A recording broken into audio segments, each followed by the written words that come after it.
I am Miss Teresa Leslie Canty. I work in the Center for Student Success and Retention here in Plass. I am a student success professional / lecturer, and I work primarily, I teach WU 101,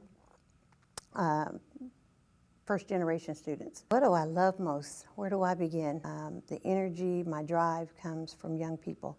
I like seeing the light come on in their eyes when they're learning. I like just the total engagement with young people. I've always wanted to be a teacher, but I know I've always liked being in front of young people. Learning from young people, not only teaching, but learning. I mean, this week alone, I learned what 6'7" was. It's like, what is 6'7"? Somebody, and just some of the funniest things. I mean, yeah. So, what does a successful student mean for me? I think the more important question would be, what does a student consider being successful mean? I mean, for me, I think a successful student, is one that is able to reach graduation, within 4 years, well, maybe longer than that, but typically 4 years, with a degree in hand and ready to go off into the workforce. That's our trained answer, but I'd like to know, I don't know. I think each student gets to define what success means to them.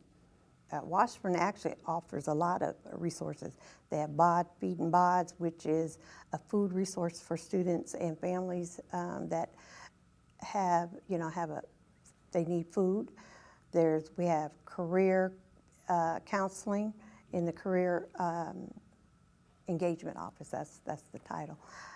We have strategic tutoring, success coaches, you name it. I think Washburn has a lot to offer young people on campus, but it becomes a matter of whether or not students actually reach out and ask for those resources. I tell students all the time, I said, you know what? Closed mouths don't get fed. So if you don't ask, you won't ever know. And I'm not a mind reader. I pay attention, I take cues, but I can't read your mind. So if you need to know something, you have to open your mouth and ask. And that's not just for college, that's for... Meet them halfway. You have to do some of the work yourself. Absolutely. Some would say I care more than others. I don't know necessarily about that, but I know that I care a lot. Sometimes it's an emotional weight that I carry home with me if I know that I've not been able to successfully assist a student in a way that they may need, but I know that I've at least tried. For me, I spend the first few weeks of class trying to develop connections with each of my students. I want them to know that more importantly than anything else they get out of the class, I want them to know that I care, and that if nobody cares, I care, and that they are important to me and I see their human value. And so with that, it's important, I think, for students to find someone that they can connect with. It may not always be me, but I want to help you if I can. If I can't, then I want to be able to help connect you with someone else that can. Again, it does come down to the student asking, but I've been at this here for a few years now, so I kind of know. And sometimes I can read a student and I kind of can get an idea that there's something going on.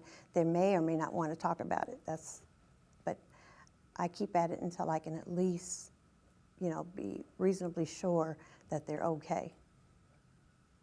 My introduction to her was when she was a substitute teacher for me in middle school, and she worked at the high school that I went to, so being able to see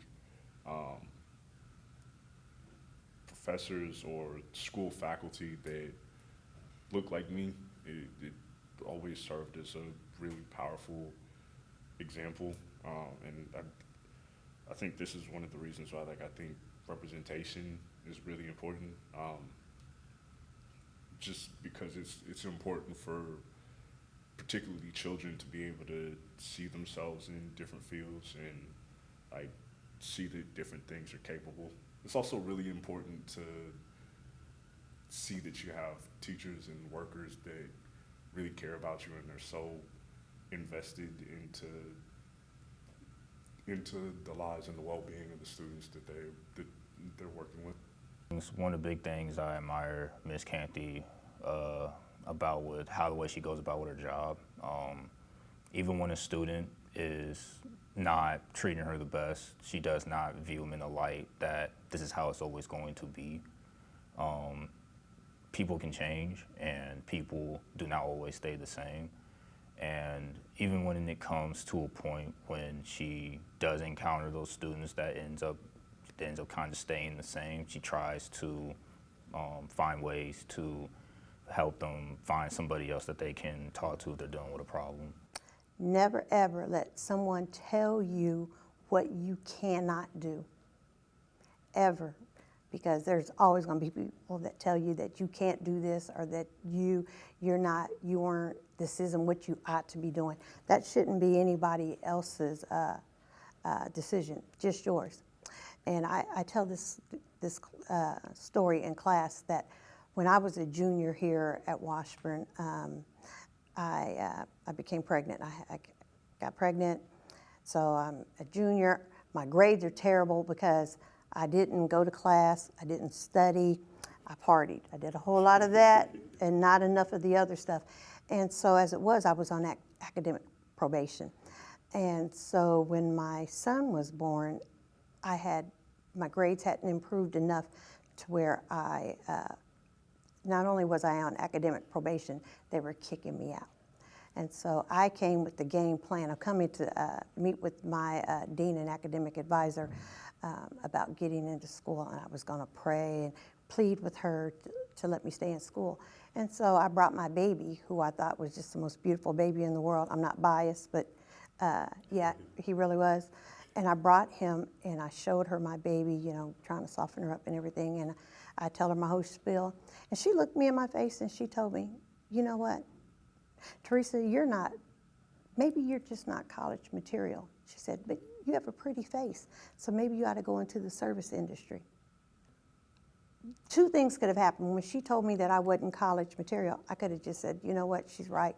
I don't know what she had envisioned for me, something in the service industry, whatever that meant. Or I could just prove to her and myself that she's wrong and she doesn't know me. And that's what I chose to do, and I'm so glad I did. And so, like I said, I wasn't the best student, but it doesn't require necessarily getting straight A's. It requires you doing your due diligence, resiliency, and not allowing someone to limit your dream or what you can do, your own self-expectations. That part is determined by you.